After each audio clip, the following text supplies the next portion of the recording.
Hey Talesverser, welcome back to the channel.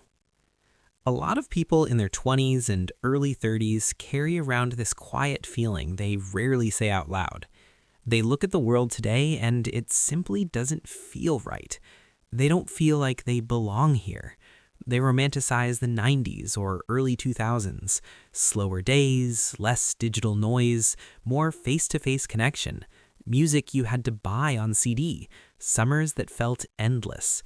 Most of them weren't even alive for large parts of that time, or they were too young to remember it clearly, but the longing is real.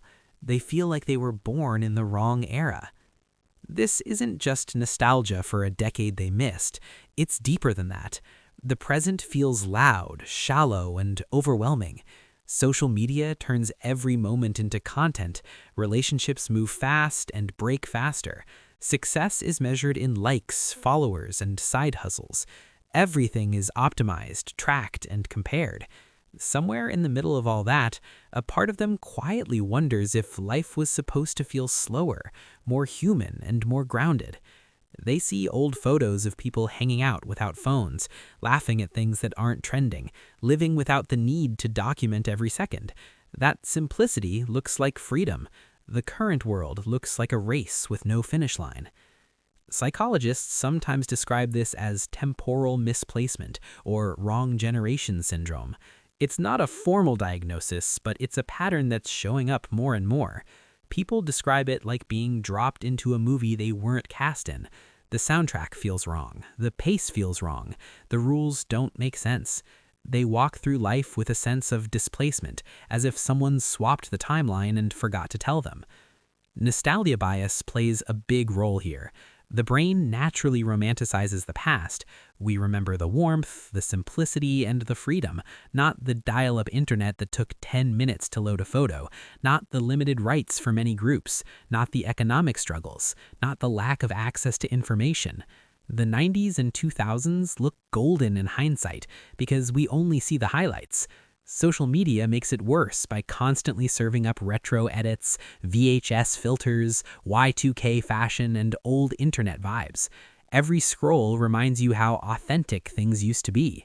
The algorithm knows exactly what keeps you hooked, that bittersweet ache for a time when life felt less curated and more lived. Comparison culture adds another layer. When you see everyone else living their best life in real time, it's easy to feel like your era is broken. The pressure to have it all figured out by 25 makes the present feel suffocating. The future looks uncertain, so the past becomes the safe place to escape to. Even if that past never really existed the way we imagine it, it still feels like a refuge from the noise. Anxiety about the future itself feeds into this too. When the world feels like it's speeding toward collapse or endless hustle, the idea of a slower, simpler time becomes a refuge. That retreat can quietly affect daily life. It shows up as low motivation, procrastination, or disconnection from the present.